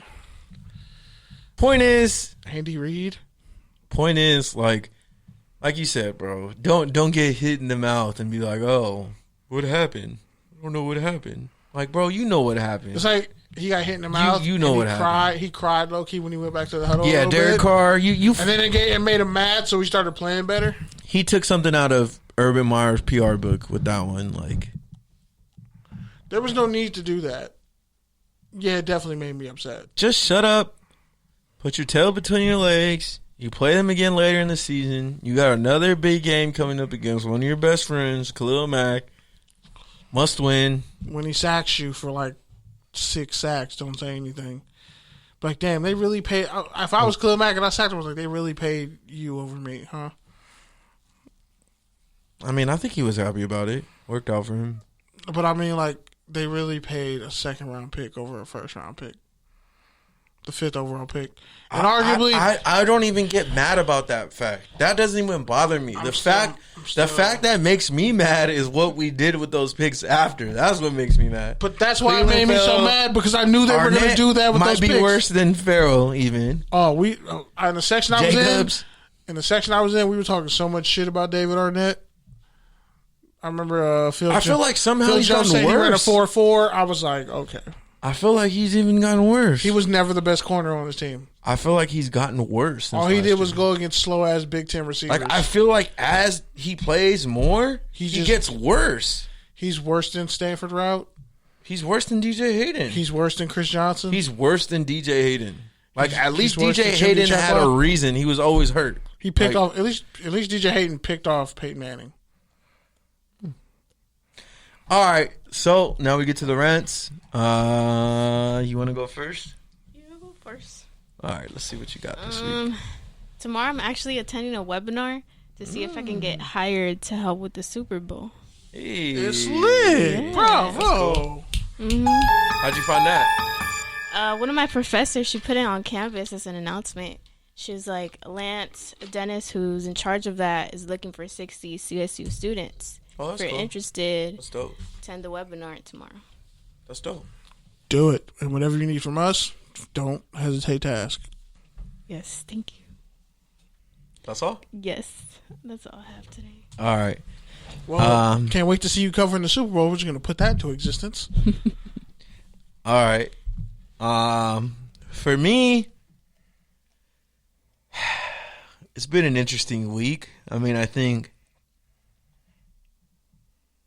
from my experience on Monday, I can say that even though nothing went how I wanted it to go, I can still say that I had a really good time. I think my girlfriend had a good time. It was her first Raider game. My homies had a good time. My homie sees he's been going through shit. So it was nice to see him out in his element. Nice to see my dad. And I could honestly say that I had a pretty good time, even though Kenny was ducking me for 7 hours. I was not ducking you. I just want you to imagine this. Imagine your team has a homecoming, right? Come home. First time in 25 years, right? Okay, the third time in 25 years. But anyways, they come back. And then your podcast host, a dude you've been working with for a solid 5 years. First, he doesn't want to sit in your section. He gets a better section. Fine. Whatever. Good for him. Happy for him. All right, whatever. Then I told him literally on the air, as soon as he told me he got this ticket, I was like, you're not going to hang out with me. You're not going to see me the whole game. He was like, nah, bro, I'll hit you up. I'll meet you up. I'll meet up with you. No, we can hang out before we go to the stadium. Blah, blah, blah. Sure enough, what happens? Imagine this. A dude you've been working with for, let's see, 1,500 days? 1,600 days? Damn, what is that? 150 weeks? It's more like 1,600. 150 weeks we've been doing this? And dude doesn't even hang out with me at the same NFL game that we're at. I'm surprised he even answered my FaceTime. Damn. But yeah, other than that, man, I had a pretty good time. You know, even leaving early, I'm not that sad about it, even though I paid a lot of money for those tickets. Like, I think it was better for me to cut my losses than to just let things keep getting worse. So, I'm happy with the decision I made. And I'm not going to sit here like Urban Meyer or Derek Carr and be a little bitch about it and say, I don't know what happened or I made a dumb mistake. Probably made a few dumb mistakes, but leaving at halftime probably wasn't one of them. Like, that was probably the best decision I made the whole night, if we're really getting into it. But outside of that, next week, got a conference coming up. Looking forward to that. Following week, I got my fellowship heating up. So, got a lot of things developing. He's ready. And, yeah, go ahead, Kenny. I just want to defend myself publicly against these barrage of nefarious insults and innuendos upon my name. Fan court. Yeah, fan court. It's fine. I'm waiting for this. And if you thought I was coming here to play around, you got another motherfucking thing coming. I mean, that dude should definitely get locked up. He had the Basquiat cut and he did some fucked up shit to his kids. So that dude should be locked up. First things first, rest in peace, Uncle Phil. Second off, J. Cole dropped another song, but nobody cared. Carolina references this whole episode. J. Cole dropped another song, and I don't even care about it. So we can't talk about Carolina for like a solid month after this. Okay. Cool. This is like 2 years ago when we had that streak where Philly just kept coming up every single week. Yeah. Like Carolina's a new Philly. Meek Mill dropped an album, and I really don't care because I just don't care about Meek Mill like that. Overrated. But so I just want to point out, I told him to buy my ticket via credit or whatever, and I would pay him back cash. He laughed in my face and said, "Nah." That's not what happened. Yes, the fuck That's is. not Bro, what happened. your girl was there. Like, I have witnesses. Like, even she was like, you could have bought him a ticket. And Call her right now. He's not there. He's not going to do that. Because then he'd be wrong. No, I'm going to do it way better. I'm going to show you the exact text message. No, I'm talking about we were talking in the car, bruh. Fuck that. We were all three of us were sitting in the car on the way to get food. Like, he texted me randomly on a fucking Saturday. Which is enough time. Hey, bro, get those Raider Charger tickets. That's what he said. That's when it was a go. Bro, I already have Charger tickets. Why would I buy tickets? I already have tickets. But I bought my tickets 2 months ago. Yes, I had tickets. But since I knew you were taking somebody else, you didn't have a free ticket to give me. But I said, just buy another ticket, and I will pay you back on the spot, which you could have done. You had, whether it was credit or whatever, you could have found a way. I'd have gave you the bread. You would have paid off the ticket with the bread that I gave you. But since you didn't do that, I had to go get it on my own. And then I found a better seat. I was going to get tickets from JD, but then I'm like, wait, I could just go to level 100 and only pay like $30 more. Why the fuck wouldn't I do that? And it was the corner of the end zone, so I could see everything. And like, they're coming down. That's where I'm at too. It's just on the opposite side. Yeah, so I was literally just in the corner, and I could see, the Raiders in the first half and the Chargers in the second half, and vice versa. And I'm just like, shit, I might as well. Like, this is perfect. Got the tickets, told him he probably could have re-upped for the same seats, just had to pay a little bit extra since you already have the season tickets. I'm pretty sure they would work with you. Like, they're not going to say no. It doesn't work like that. You have to sell your tickets. Well, you could have sold them. You had time when I told you. I gave you enough notice. But that didn't happen. So fine. We're like, okay, we'll meet you there. You changed your plans twice, but you told me in enough time.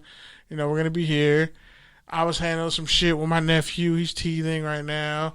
And it was just a long day, Thursday. So I get over to the stadium around 4:30 because the buses were wild out. So I just had to call Uber, but the Uber took 40 fucking minutes. So I was like, instead of being at the game right at 4 o'clock, I didn't get there till 4:30. So I was like, shit. It's raining, it's thunder and lightning, everybody's getting in line. He's probably already inside or he's blacked out. Because I think I texted you, it was in the group chat, our other group chat, and you didn't really respond. So I just assumed, okay, this dude's blacked out because I know Pete at tailgates, he's blacked out. If he doesn't answer your phone call, he's blacked out. That's just the law of nature. Like oxygen and the Jaguars being I kind of don't reply to text in general, but yeah. Yeah, you're worse than a light-skinned chick. You just don't reply. Like, you act like it didn't even happen. You're like, you didn't send me a text. Look at your phone. No, I'm not gonna look at my phone. Ooh. Bro, by the way, our thread is fucking hilarious. It's legendary. We really don't discriminate. Like, we really talk shit about every single person in society, except for you. We love you. Yeah, you're awesome. Let me find out. It was him. No, I'm serious. We really don't talk shit about you. No. Everyone else. We were interns at one point too. That's fucked up. Yeah. Nobody else is safe. Nothing else. So like, I'm like, all right, shit. I can't find him. It's raining. Fuck. Like I gotta catch up. He was not looking for me. He was not looking for me. He's I was because I was at gate 12, bro. I was by the forum and walked over to gate 4. Where were you at? Yeah, so we flipped. So we were actually in the same spot, but we flipped. Yeah. So you came in on the opposite side that I came in, and you walked to the other side. Well, I came from the other side and walked to the side that you were on. So we probably walked past each other in that big-ass crowd. And we probably walked completely opposite of each other and didn't brush elbows at all. Possibility.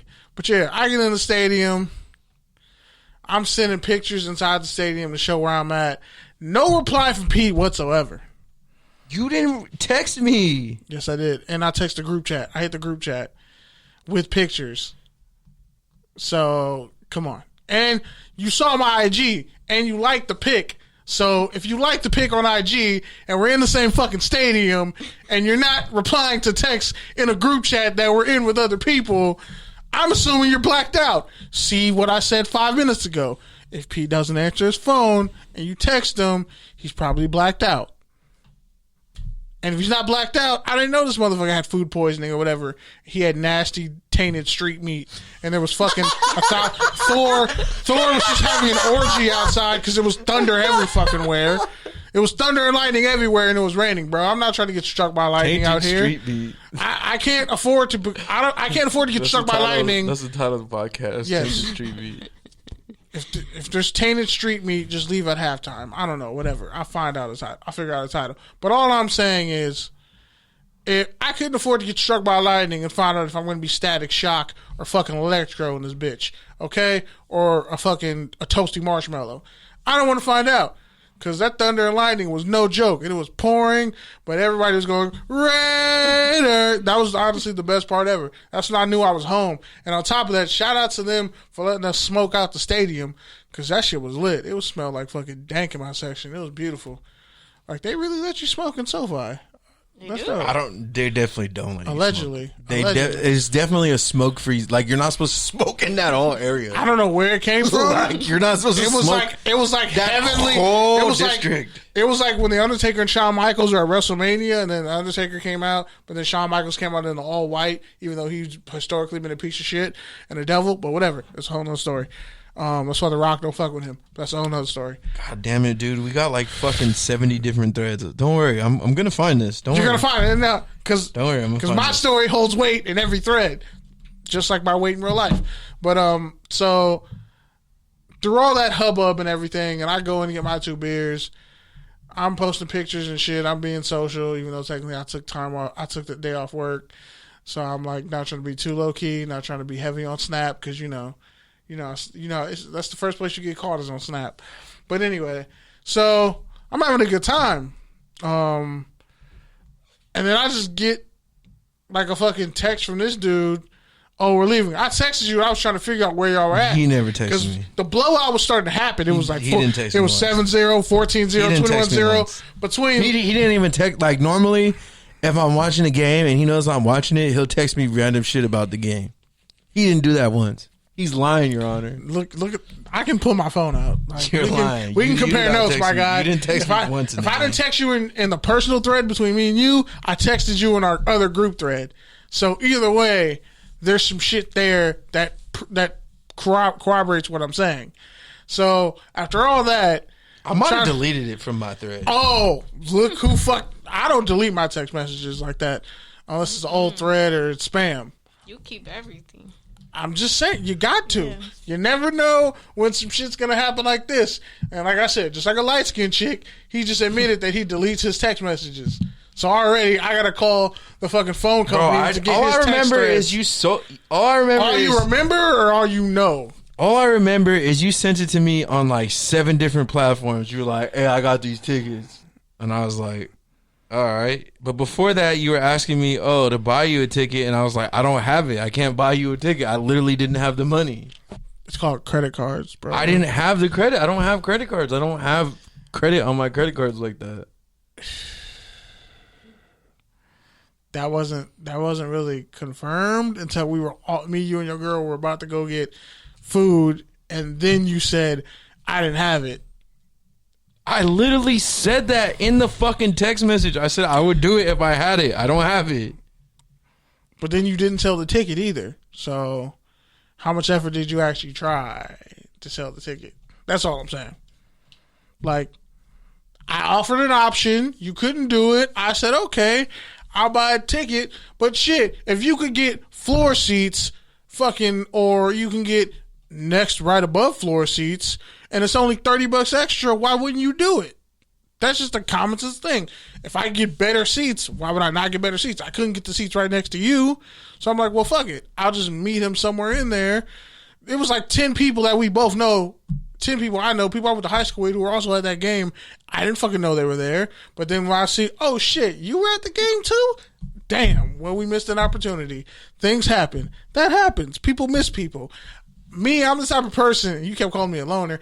I'm the type of person, I can go somewhere by myself and have the time of my fucking life and then come back and tell somebody about it. And so can I, but I also don't go places where I know people are going and don't hit them up. I did hit you up. There was a consistent time period. And the other shot in the face, and the other shot in the face was... I'll let you finish. The part he's leaving out, I'm about to finish my rebuttal. He was supposed to come out and hang out with me last weekend, too. And he ditched me for... That has nothing to do with this situation. That is a separate case, Your Honor. You cannot conflate this case with that case. But the principle stands. The principle stands. It doesn't. No, it doesn't. You keep ducking me to watch football. I didn't duck you. I did not duck you. Today, I was trying to watch football with him again. I hit him up at 6:30. This man didn't come out of his house. This man didn't come out of his house until 6:40. Until 7:10. I was doing my nephew. I had power naps. Until my nephew's teething, bro. Like I come home from work at 2 a.m. I texted him at 6:34. I said, "Do you want me to pick you up? I said, are you hungry?" He said, "Yes." All right, cool. I'm on the way. Got there at 6:46. Bro, was out there until 7:10. I was that's because I was getting dressed. I was doing stuff. I didn't know. He's ducking me, Your Honor. No, I didn't know. I didn't look me. at the time. I wasn't looking at my phone to see what time it was. So when I was getting dressed, and the whole time we were at the bar, he wouldn't even look at the screen. I was looking at the screen the whole fucking time. No, you weren't. You were watching the Mexico game. No, I was watching the Red Sox get their shit kicked in. Exactly. There you go. You don't want to watch football with me, Your Honor. The football screen was right next to it. That's guilty. There was football. There were 7 TVs in that bitch. There was the big one, and then there's the one right next to the Red Sox game. Your Honor, this nigga lying. But anyway, to wrap up this, because he's trying to make this the whole focus of it. No, there's a consistent thread of me trying to get in touch with him during the game. He leaves before halftime. He's outside of the stadium before the game went to halftime, because I have timestamps for the video when they did the whole breast cancer montage. You weren't in the stadium, bro. You didn't see that beautiful purple light and how they were giving all those doctors who were helping people overcome breast cancer. You weren't even in the fucking stadium for that. You were deep in the parking lot past the fucking SoFi sign. You and your girl, you sent me a fucking FaceTime, and you weren't even in the stadium. Okay, so the game started at 5:45, right? I FaceTimed you at 7:05. So that's roughly there was a 30-minute delay. There was a 30-minute lightning delay. That's what I'm saying. It started at 5:45. It's supposed to start at 5:15. So that's roughly about maybe a little bit before halftime. It was before halftime. That's my point, Your Honor. That's my point I've been saying. It was before halftime. So you left. You were outside of the stadium. It takes 15 minutes to at least get outside that stadium, especially if you're if you're lower than the 300 level. All right, he did text me randomly. You did send me one text at 6. Your Honor. One text at 6. I texted him at 7. I texted him at 12. I texted him at 2. I responded to all those text messages. So what are you doing? The main one where we were in the stadium at the same time. You left, didn't tell me you were leaving. You texted me. I was like, yo, why are you leaving? What happened? Then you took forever to talk about the hot dog story. And then you were outside. And I'm like, but fam, you left the club. You're talking shit about the club that you just left. What are we doing? You could have got back in. Why did you leave? You can't go back in after you leave. I know. That's my point. So by you leaving, you automatically made it. You confirmed it. You didn't want to see the second half of this game with your friend who was there and would have came up to meet you. But I kept asking for your location, and you never asked me for my location once. Yeah, I did. I literally... Bro, my seat is in the same spot for all 10 games. I showed you where I was. It's a big-ass stadium. I was in... That's my first Raiders game ever. That was my first Raiders game ever. And you experienced it alone. Nah, I was amongst friends. I was amongst friends and family. There was Raider fans everywhere. I didn't feel alone. It felt like a real great kinship, and we were all pissed at the Raiders for being shitty. But you left the stadium. So it's like, you just said, fuck it. I'm going to just pull the plug on this and not tell nobody. I would have met you. No, I told everybody. I literally told everybody. Don't worry. I was the last person to find out. No, you weren't. I was the last person to find out. No. I would have went and got your Alka-Seltzer, my guy. Like I was like, nah, fuck that. And get you some. I'm gonna get you a Sprite. You know, I had a hook up at the level 1 lounge. But that's also why I left, because it was like I was bringing my team down. It was 21-0. My team was all concerned for me, and I was like, I'm not. They scored 14 points in the third quarter. No, I'm talking about the people I was with. They're all concerned, and I was just like, I would have told you not. Everyone just leaves me alone and ignores me for 15 minutes. I'll be back to life. Meanwhile, I was being a good friend trying to text you to figure out where you were to find you. I would have went and got you some Alka-Seltzer or a Sprite or some shit, and we'd have got you back right. I didn't need any of that shit. I just needed sleep. No, I was drinking water, bro. I could barely even drink water. You needed carbonation. That's why you fucking... Trust me, I did not need carbonation, bro. You were throwing up chunky street... You were throwing up chunky, dirty street meat. Bottom line is... Can you stop saying street meat, Nope, please? That's the title. That's street meat is going to be in the title. All right, let's get out of here. Bottom line is, and in closing, I made my damnedest. As someone who's experiencing a Raider game for the first time ever... Since like I was 2 and my grandfather... You should have hung out with the dude who's gone to 7 games.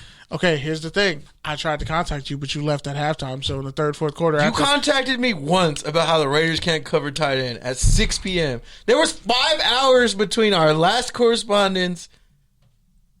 Because I was busy doing shit.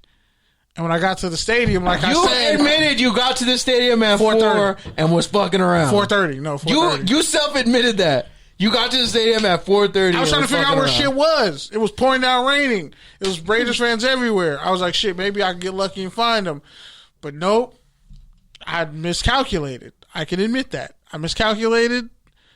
I thought I'd be able to find you. I didn't. Nobody could have accounted for that lightning delay. So I probably would have found you if there was no lightning delay, because the game would have started quicker. The Raiders would have probably been off to a better start. And I said, fuck it. At halftime, I'll just come meet you. But no, you were just like, I left. I'm outside the stadium. You didn't even give me a chance to look for you. So therefore, you didn't want to spend when we said your friend's first Raider game. When we talked on the phone, you were blacked out on the fucking FaceTime. I'm before that, bro. When I called you at 11, let's see what time I called you.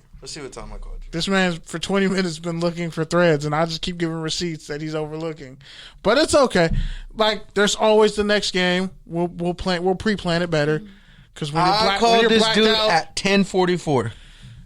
What time? In the morning? I told him my exact schedule. I said, I'm going to be here at 1. I'm going to be here at 3. I'm going to be here at 4. He said, oh, we changed it. Hit me up when you get to the stadium. I'll show you. Okay, since we're showing and that. He said... We can be here all night. He said, all right. He's like, I'm going to nap. I'm going to be doing shit, so I probably won't hit you up until we get to the stadium. And I was like, all right, cool. Fine. Which is what I did. You didn't hit me up until midway through the first quarter. You had 6. Bro, I had to find my seat. I had to piss. I had to wait in line. It took you an hour and a half with a rain delay to do all that. Shut your ass up. Bro, I was in the Shut wrong your section ass for up. 2 quarters. Shut your I was in the ass wrong up, bro. section for 2 quarters. your ass They're up. like, actually, you're in the perfect seat in the perfect row, but you're 2 sections away. You're supposed to go that way. And I was like, oh shit, okay. At that point, I was already fucked up. So, and I was still properly texting, giving proper text etiquette during the game to try to find you. And then next thing I know, boom, He never you even left said the where you stadium. at. He never even You said left the stadium altogether. At that point, it'd been impossible to find you. All right, so And the Raiders came back in the third quarter. So you left selfishly and missed your team's comeback. So, I mean, at this point, you're just a Padres fan. I didn't leave selfishly. You left. There's people blacked up, throwing up in the bathroom, pissing all over the floor, worse off than you. They stayed. You didn't. And what did I miss? A comeback. What did I miss? A comeback. What did and I then miss? A comeback and then More rage, disappointment. more pain. Yeah. Definitely missed But that. at least you missed the comeback. Definitely missed And my that. fantasy team won me that week. Guess what? I got another 7 Charger games I can go to. Okay, well, I guess I'll be at one of those and we'll just figure out. No, I'll just meet you're not you. invited. No, I'm not invited. No. You see what I mean? You can never go to SoFi again. my kind is never welcome at SoFi. I didn't say that. I didn't say anything about your kind. What do you mean, my kind? That's what I'm saying. I didn't say anything about No, your but kind. what do you mean, my kind? You had a You different said name. my kind. I didn't I say. mean, I was talking about my kind of friend, but you just said my Oh, kind. Okay, What now the he's fuck trying do to you- trap me. Now he's trying to trap me. I almost had you though. You were kind of Nah, worried. I'm cool. Now you were like, I'm wait, not what? worried. You were like, what do you I've mean? said more problematic things on the show before. You said more problematic things in that text thread. But anyway, God damn it! I'm gonna find this text. He and still I'm hasn't gonna found tell it. You, bro. now we got to go off the air, bro. It's 10:20. We got to get the fuck out. All of here. right. Well, have a great week. Touchdowns and tangents. Shout out to X Squad affiliate. Shout out to FBC Radio. Shout out to everyone who fucks with us. Shout out to your favorite podcast app. Sorry, me and Kenny just argue pointlessly for 15 minutes. Nah, but that was the rant. Now, that was the unnecessary toughness rant. That like Pete just gave up on the play. I didn't give up on the play, and I had a crazy week. I started off going to Boston on a fucking whim and ended it at my first ever Raiders game, and Pete just missed the whole experience. And Andrew Ben told you to come out to. Those weren't even you the went to New same York week. and didn't go to Boston. Those were Remember? the same A couple weeks. years ago, you went to New York, didn't get a barber, and then not didn't gonna get visit Andrew. Andrew in Boston. So really, You're a fucking that's your idiot fault. because Andrew was in New York. And you Dumbass. didn't even meet with him. Yes, I did. He was there. No pictures. I didn't see no pictures. But me and Andrew took pictures. In How many Boston. pictures do I have of anything? A lot. You I have a lot don't. of random pictures. I of shit. don't. You have I a lot of don't. pictures of your head on different memes. But I mean, Yeah, which That's just people have hilarious. created for me. which is fucking hilarious. Man, let's just go. We Anyways, got to get out of peace. here. Episode 249.